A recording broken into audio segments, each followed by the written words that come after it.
Hey, welcome back to Fixing Things. We're back on my daughter's Jeep Liberty, and today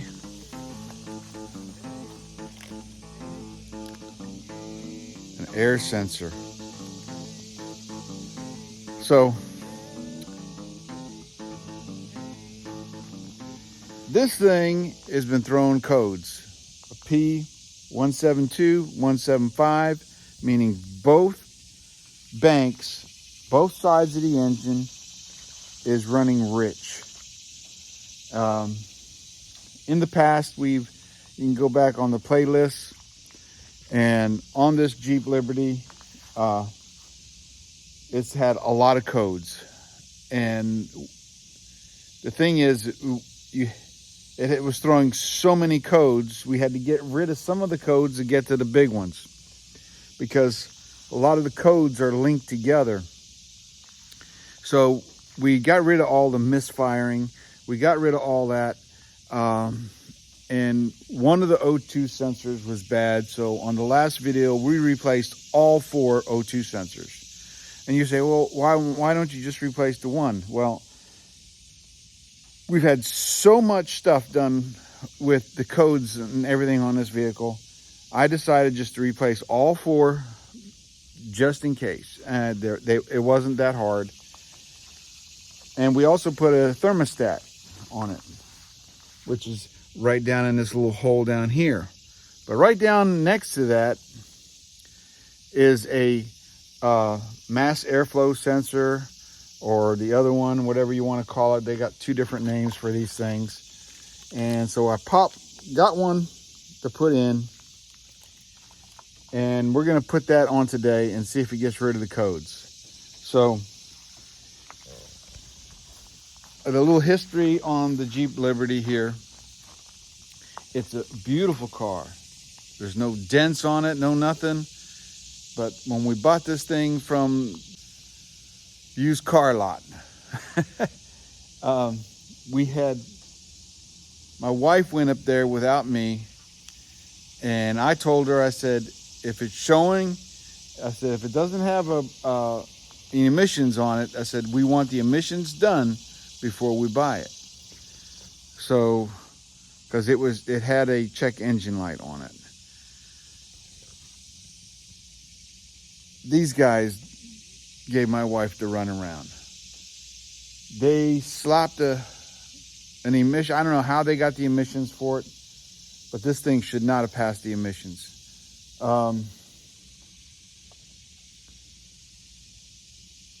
Mechanically wise, I already put new brakes on this thing, a window on it, not a window. No, I put a window in it too. I put a window regulator on the back. The glass dropped down in the door. I had to buy new glass for it. So they were an Earl Shy car lot, JDM, and I believe that this car was submerged in salt water. I think it went through one of those storms, and they bought this from one of those car part places, and they get them running and service them up a little bit and see if they can get it done. So either the transmission or the engine was out of this thing at one time, but this thing was showing so many, had misfires, everything. In this video, we're going to replace the map sensor.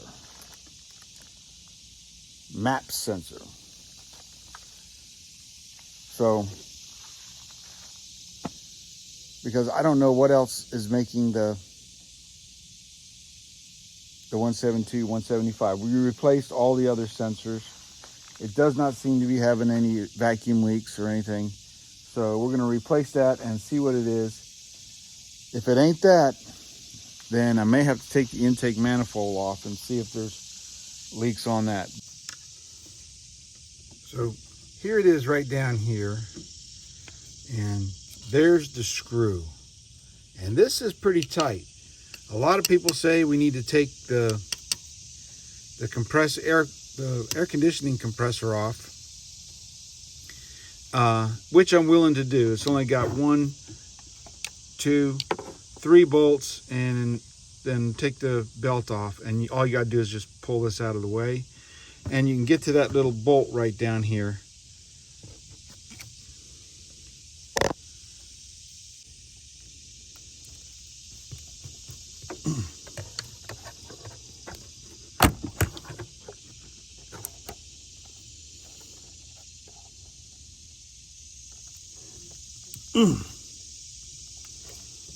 No can do.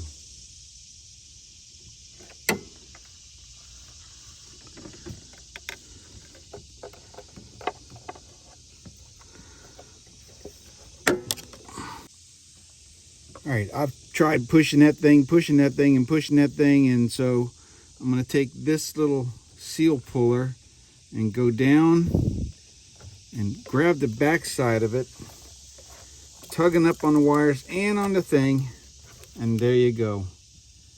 She is a doozy to get off. So I just did it with a puller. I tried using this as a pry bar. That did not work. But now we're going to try to get a ratchet on there. The video says it's a 7/32, but the 7/32 does not fit on it.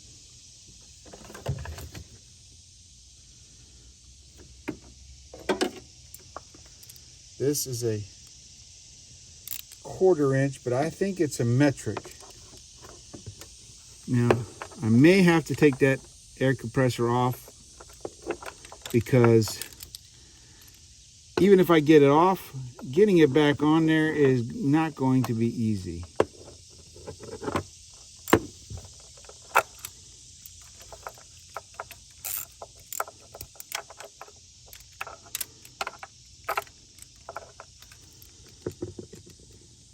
Even taking the water sensor out would be easier. But by doing that, we're going to let all the water out of the block, and I don't want to do that. These little motors have to be bled. All right, so we are going to have to take the air compressor off. So let's get with that. All right, so I'm going to hook a 15mm wrench on the bolt on the pulley, on the adjustment pulley, tensioner pulley, and just pull it up, and we should be able to get that belt off of there. You just want to take it off the top one, not off everything.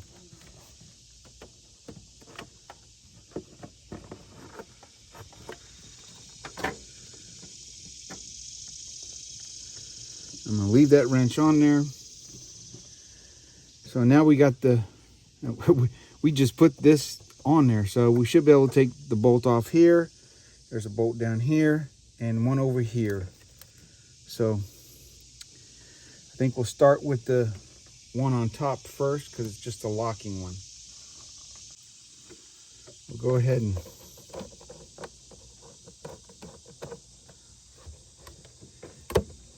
take off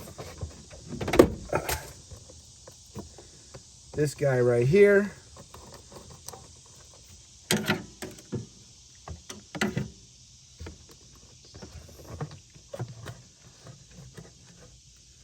And we'll loosen the other side up and just kind of spin it up out of the way.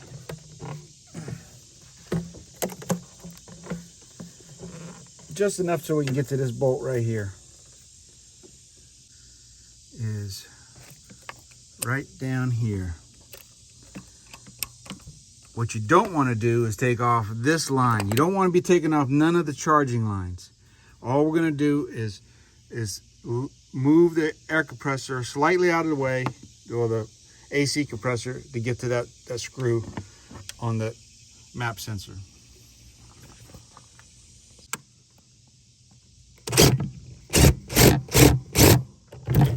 Just like that, it came out. Now I'm using a number 15 socket with a real short extension, and we're just gonna put it on that bolt right there.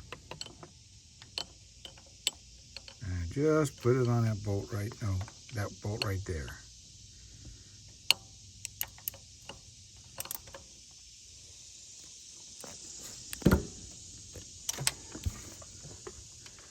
And these could be fairly tight. That one is okay.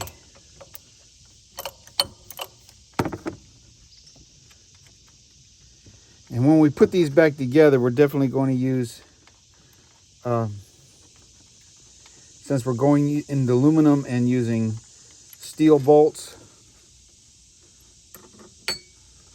we're going to put this back together with anti-seize.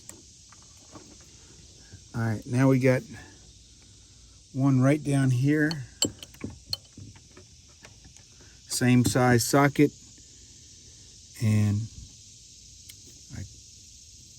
using the real small extension again.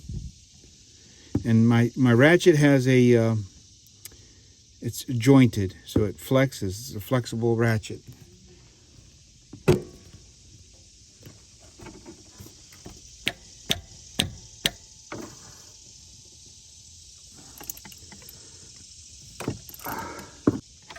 All right. Now getting that bolt out. Sometimes the fan blades have a spot where it's got a wider gap on it.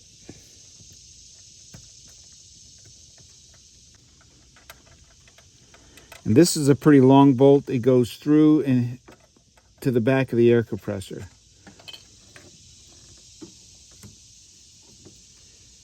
Now the air compressor should be loose, but see, this is a coated steel bolt with aluminum on it.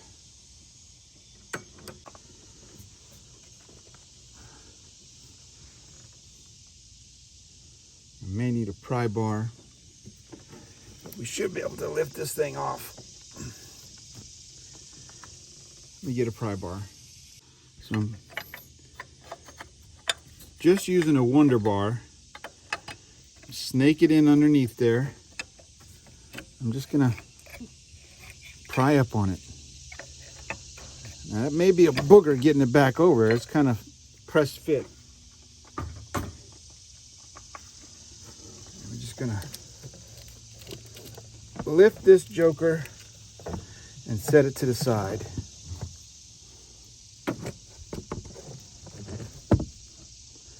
All right, now we do have free access to it. So now we can just get a little ratchet and get the right size. I've tried a couple different sizes. The guy says it was a 9/32. So let's try that. All right, I got the 9/32 and okay, it does kind of fit. I think it's a metric, but it wasn't tight.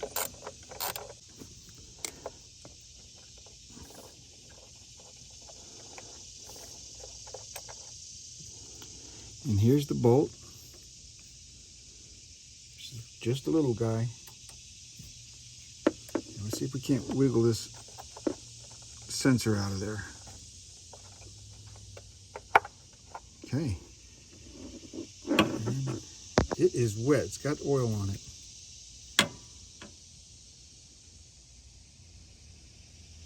Now, I don't know if this thing is bad. It's got a blue mark on it. This is a factory unit. But it was wet. So here is the factory one, and here is the replacement. They're pretty identical, except it doesn't have the factory markings on it. Let's get this thing on there. I put a little bit of lube on the seal, but not where it's going to suck in. And see if we can't get this thing together.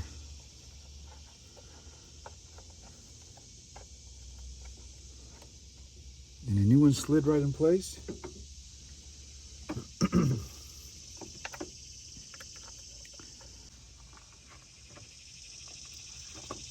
All right, let's tighten this one up.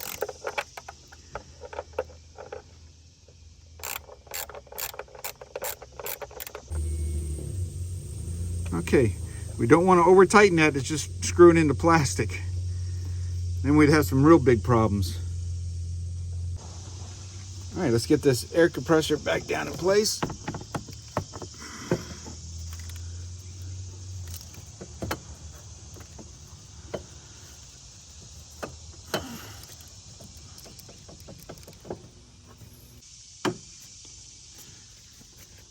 All right, before I get this long bolt in, I'm just gonna get this one over here started, because I have a funny feeling that this is not gonna be the easiest one to get in. And if we get these other two started, I think we'll,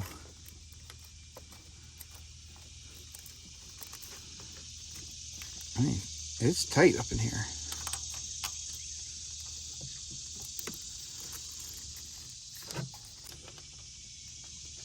I think that's started.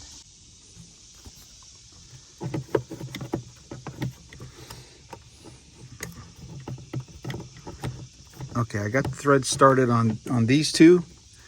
Now we'll see if we can't work this one back in place, because this piece is tight, and a lot of times when they got these double things, there's a little bit of, I think I'll get a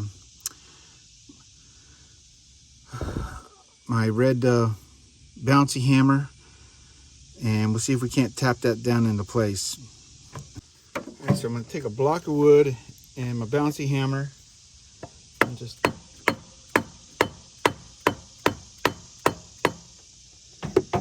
don't want to go too far. See if we can get the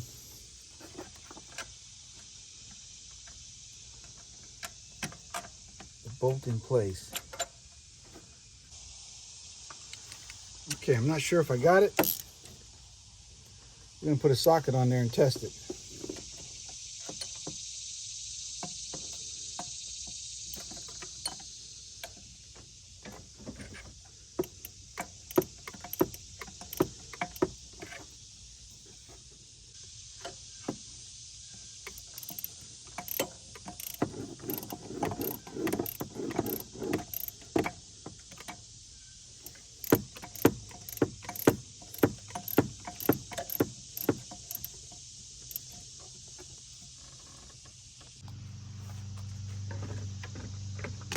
All right, to get this long bolt to start, I put a little bit of a pry on the ratchet and did that, and that got the bolt started. Now all the bolts are started. We can tighten them up, get the fan belt back on. All right, then we'll put our wire connectors back on.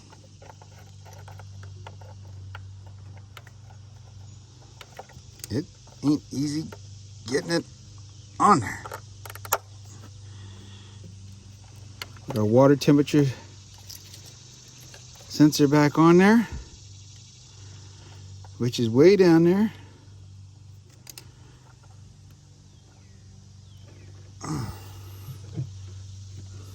If I'm not mistaken, I put it on with a pair of pliers before.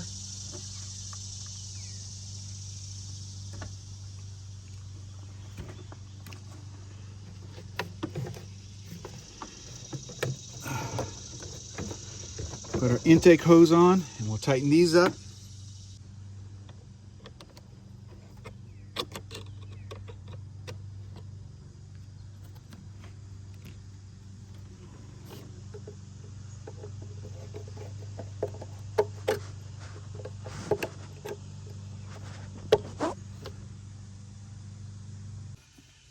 Okay, I got my OB1 Kenobi connector. We'll plug this joker in.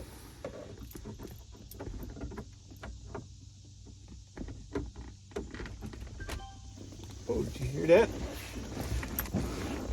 Let's turn it to the on position.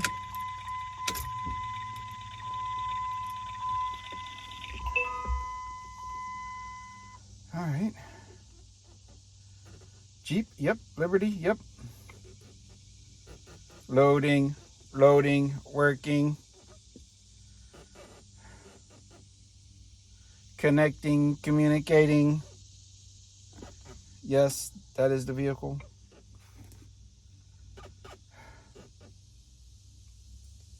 All right, I'm gonna first, because it's still showing the codes from last time, I haven't cleared them yet. I'm gonna go ahead and start the car up.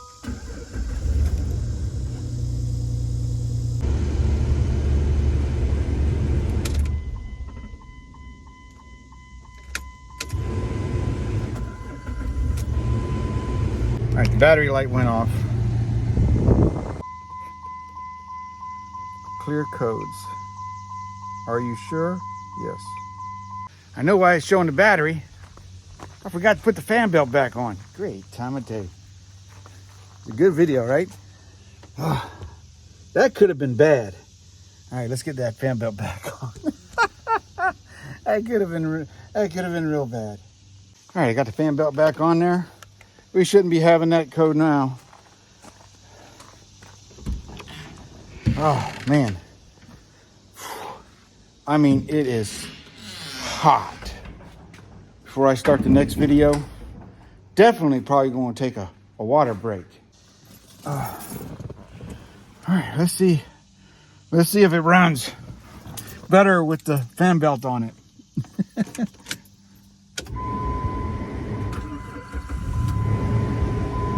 Oh, no battery light. All right, I think we're gonna go ahead and take it for a test drive. No engine codes yet. According to this, right now everything is normal, but it usually has to do a couple start and stop cycles. Check engine code came on.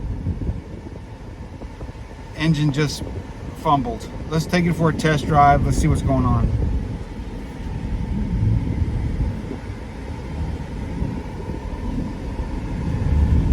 There may be something else wrong with it. It was running good for a second, then it started missing. All right, I'll be back with you in a minute. I'm gonna take it for a test drive. This car ain't got no place to mount my camera. No, everything's plastic. All right, it hesitates really bad off of when you first start. All right, so we're gonna shut it off. I gotta lower the windows down. The AC works pretty good.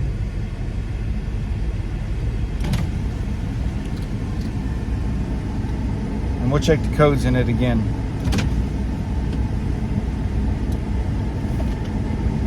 Seems to be running fairly smooth.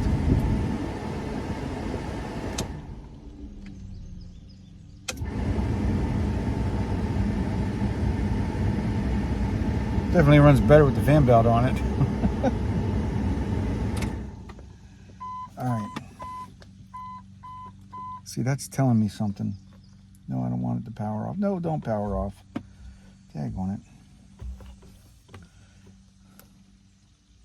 All right, this thing has got me stumped. I'm gonna go ahead and put some of this CRC emission system cleaner. I mean, everything on the emission system is brand new. So how much does it need to clean?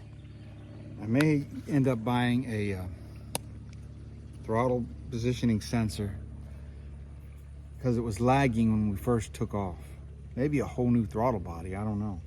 I'm gonna put about a quarter of this in, then we're gonna go get some clean fuel, then dump the rest of this in. It says to put it in on 20 gallons. So, and drive it around. It's almost empty.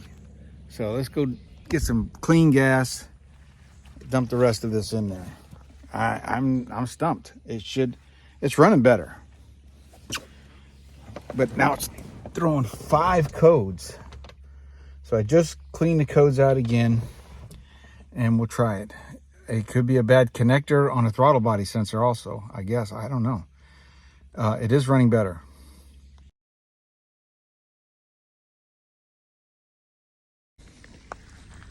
All right, we put 3/4 of a tank premium gas in it. I drove it around for a long time, cleared the codes a couple times out of it, and it's still showing 172, 175. Was showing a few others, but they stopped showing back up, but it's still showing P0172 P0175. And just before it throws those codes, it's almost like the throttle stops working, and then when you get down to full throttle, it kicks back on. So I'm going to do some research on that. If you guys know anything, this thing is puzzling me. We already put every sensor on there that operates what it's supposed to be operating. So that means all the sensors that I have, I'm keeping them. All the original sensors are good, except one of the O2 sensors. Oh my gosh, it's hot out there. It could be a bad intermittent wire on the throttle positioning sensor, possibly. So I'm gonna have to do some research. It is definitely running rich. If I go down and look at the tailpipe, it's got black soot on it. And the O2 sensors that I took off on the tail end were showing clean. So, and whatever it is, it's intermittent, because I filled it up with gas, stopped in the giant parking lot, cleared the codes. I drove it for 5 miles. No codes. I said, well, maybe I got a fix. Drove it up down the road a little further, and the code came back on. So P0172, P0175, both banks. And the throttle seems to intermittently stop working until you get the full throttle. My daughter says, oh, it's dying. It's not that it's dying. She's pushing the... I'm wondering, maybe could it be if it has an electric throttle too? No, it's cable driven. I don't know. If you guys know, drop a note down here and let me know. Give me a bone or something, man, because this one is puzzling me. We already replaced all the stuff that controls the injectors. The computer seems to be working fine. I'm puzzled. Hey, we'll get it though. Maybe I'll order a throttle body and a throttle positioning sensor. I think there's 3 little sensors right there on the throttle. And I think I'll order all 3 of those, and maybe a throttle body. I doubt if the throttle body is bad. They usually only go bad if you're running them without the air cleaner. And this little thing has always had air. And unless it's sucked water, it's got salt water. And when salt water dissipates, it leaves crystals. And it could be on the throttle positioning sensor. I don't know. God bless you. I'll see you on the next Fixing Things with Pastor Bill. Man, this one is getting me. I'll get it though. I'll get it. Whew. I can do all things through Christ who strengthens me. Great time of day. Oh, someone please help me with this one.